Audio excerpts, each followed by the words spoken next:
Welcome to crime confessions. గతంలో పెత్తందారుల పోకడలు నచ్చకో లేదా గ్రామీణ ప్రాంతంలో జరుగుతున్న అరాచకాలను చూసి తట్టుకోలేక కొంతమంది యువకులు అడవిబాటు పట్టారు. అక్కడికి వెళ్ళిన తర్వాత అన్నులతో కలిసి ఎండనక వాననక చలనక అడవిలో ఉండి అక్కడున్న ఆదివాసీల కోసం లేదా చుట్టుపక్కల ఉన్న గ్రామాల్లో ఉన్న ప్రజల కోసం వాళ్ళ అభివృద్ధి కోసం నిరంతరం కృషి చేశారు. ఒకవైపు పోలీసుల కూంబింగు, మరోవైపు అడవిలో ఉన్న విష సర్పాలతో స్నేహం చేస్తూనే వాళ్ళతో కలిసి ఉంటేనే ప్రజల కోసం పోరాటం చేశారు.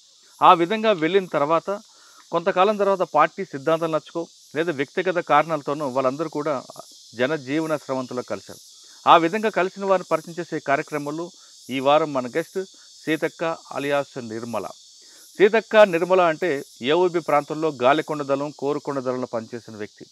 ఆమె దళంలోకి ఎందుకు వెళ్ళారు, వెళ్ళిన తర్వాత పరిస్థితులు ఏ విధంగా ఉండేవి, ఎందుకు బయటకు వచ్చారు, వచ్చిన తర్వాత ఆమె ఇప్పుడు జీవన విధానం ఏ విధంగా ఉంది, ప్రభుత్వం సహకరిస్తుందా లేదా అనే విషయాల్ని అక్కడి నుండి తెలుసుకుందాం. అక్క నమస్తే. నమస్తే.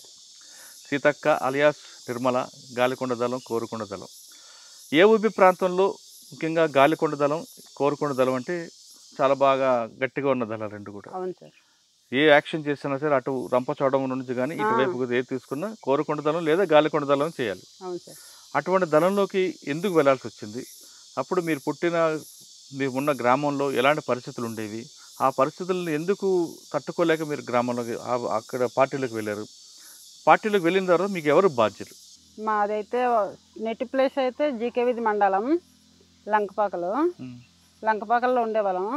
అప్పటికి దళం అయితే అక్కడికి వస్తుండేది, నెక్స్ట్ చుట్టుపక్కల ఊర్లు కూడా వస్తుండేది, వెళ్ళేవాళ్ళం వచ్చేవాళ్ళము. అప్పుడేమో ఇలాగ ఉద్యమం చెయ్యాలి, చేస్తేనే మనకు రేపు మన జీవితాలు బాగుంటాయి, మన కన్నా ఇంకా చిన్నవాళ్ళు ఉన్నారు కదా వాళ్ళ జీవితాలు బాగుండాలంటే మనం ఉద్యమం చెయ్యాలనేసి ఇంట్రెస్ట్తోనే మేమైతే రమణతో కలిసి ఉద్యమానికి వచ్చేస్తున్నామని వెళ్ళాము. ఎంత వయసులో వెళ్ళారమ్మా మీరు? మినిమం అప్పుడు 17 ఉంటుంది సార్. 17 సంవత్సరాలు. అంటే గ్రామంలోకి దళం వచ్చిందా? వచ్చేది సార్. పాటలు పాడేవారు? పాటలు పాడేవాళ్ళు, మాట్లాడేవాళ్ళు, రోజు మీటింగ్ పెట్టేవాళ్ళు చుట్టుపక్కల ఊర్లు కూడా. దళంలోకి వెళ్ళారు. ఇంట్లో వెళ్తున్నప్పుడు అమ్మా నాన్నకి చెప్పారా? అమ్మ నాన్నకి చెప్పలేదు సార్. ఎందుకు మరి వాళ్ళతో వెళ్ళిపోయారు? అమ్మ నాన్నకి చెప్తే వాళ్ళు ఎక్కడో పెళ్ళి పెడకలు చేసేస్తారు, కానీ దళంలోకి వెళ్ళమని చెప్తారా సార్? వెళ్ళొద్దు, వద్దు, వెళ్తున్న వాళ్ళందరూ చనిపోతున్నారు కదా వాళ్ళతో ఎందుకు వెళ్తారు అంటారు. అక్కడ ఆఖరికి మా పిన్ని వెళ్ళింది ఫస్ట్. ఎవరి పేరు?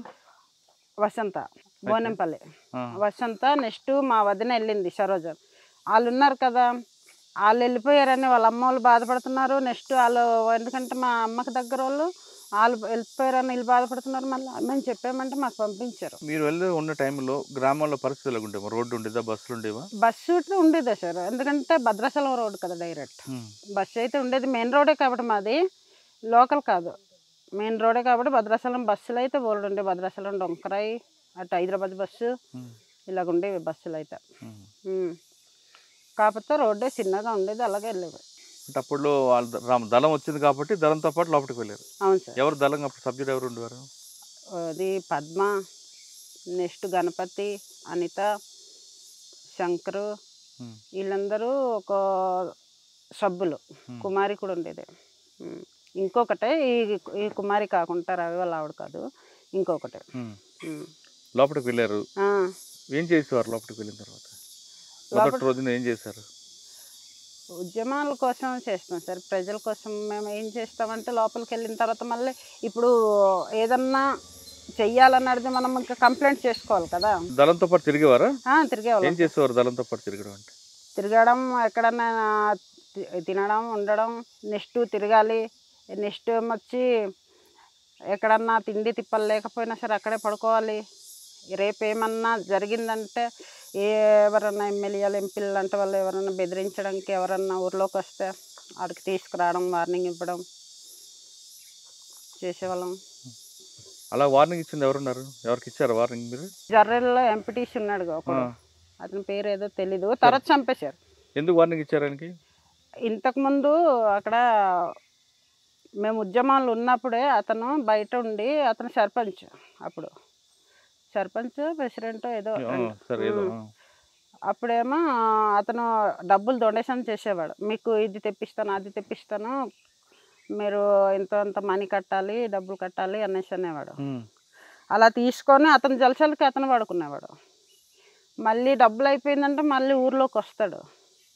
వచ్చి మళ్ళీ ఇంటింటికి 150 వండుకుంటాడు. నెక్స్ట్ కోళ్ళు కుక్కర్లు అన్నీ పట్టుకెళ్తాడు, వండుకొని తింటాడు, మళ్ళీ జలసా చేస్తాడు. అలా తిరిగేవాడు. పిలిచి వార్నింగ్ ఇచ్చారా? పిలిచి వార్నింగ్ ఇవ్వడం. వార్నింగ్ ఇస్తే ఏమన్నాడు? లేదు, నేను చెయ్యను, ఇంక మీదట నేను చెయ్యను, ఏదో తెలియక తప్పు చేశాను, ఆ డబ్బులు నేను రిటర్న్ ఇచ్చేస్తాను వాళ్ళకి అన్నాడు. రిటర్న్ ఇచ్చేస్తాను అన్నాడు కానీ ఇవ్వలేదు. తీసుకున్న డబ్బులు ఎలాగ ఇస్తారు సార్? వాళ్ళ దగ్గర ఉండొద్దు ఆ డబ్బులు. మరి ఎందుకు చంపారు? తర్వాత అలా చేయడం వల్లే చంపేశాను సార్. అది వార్నింగ్ ఇస్తే అని మానుకోలేదు. చెయ్యనంటాడు, మళ్ళీ సీక్రెట్గా చేస్తాడు, చెప్పొద్దని చెప్తాడు. ఎవరెవరు మీతో పాటు ఎవరు ఉండేవారు? చాలా సభ్యులు రమణ ఉండేవారా? రమణ కమాండరు, వాళ్ళ ఆవిడ, నెక్స్ట్ శంకరు, గణపతి. రోజు ఏం చేసేవారమ్మ? దినచర్య ఎలా ఉండేది మీది? పొద్దున్న లేచి ఇక్కడన్నాను ఏదన్నా జరుగుతుంది, మామూలు గొడవలు, రాజకీయ తరగతులు వాటికి వెళ్ళారా? ఎప్పుడైనా చూసారా? లేచే గొడవలు ఏదైనా జరుగుతున్నాయి అంటే అక్కడికి వెళ్ళాలి, వాళ్ళతో మాట్లాడాలి. ఫైరింగ్ నేర్చుకున్నారు అక్కడ? నేర్చుకున్నాం సార్. ఎక్కడ ఫైరింగ్ అయితే ఇప్పుడు మీరు అన్నారు కదా వైరామరం, ఆ మండలంలోనే పెద్ద డెన్ ఉంటుంది, అక్కడ నేర్చుకున్నాం మేమంతా. ఎన్ని రోజులు నేర్చుకున్నారు? 3 నెలలు మొత్తం, ఒకే డెన్లో 3 నెలలు. తర్వాత అదే డెన్ మార్చేగా మళ్ళీ ఎన్కౌంటర్ జరిగింది. ఆ రోజు మా జరిగింది ఎన్కౌంటర్ అంటే డెన్లో ఉంటుండగానే ఇలా డౌన్లో ఉంటుంది, డౌన్లో ఉంటే పైనుంచి ఫైరింగ్ చేశారు. చేస్తే ఆ రోజు చాలా మందికి కూడా బట్టలు, బ్యాగులు, గన్నులు అన్నీ ఒగ్గేశారు. ఇలా పరిగెడుతుంటే నేను బేగ్ పట్టుకెళ్ళాను, కానీ బేగ్ పట్టుకొని వెళ్ళిపోయాను, కానీ షూ మర్చిపోయాను.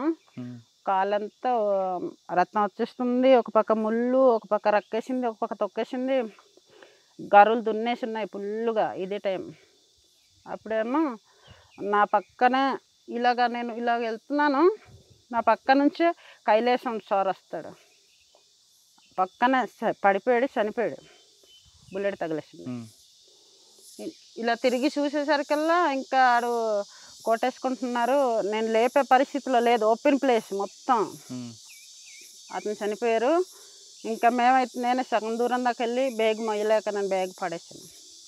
మిమ్మల్ని తీసుకువెళ్ళిన తర్వాత అక్కడ తుపాకులకు పట్టుకోకుండా బరువులు, బ్యాగులు మోయించడానికి తీసుకెళ్తారని పోలీసులు అంటుంటారు, వాస్తవం? లేదు సార్, ఎవరి దగ్గర జల మోసుకోవాలి, బట్టలు, షూ, ప్లేటు, గ్లాసులు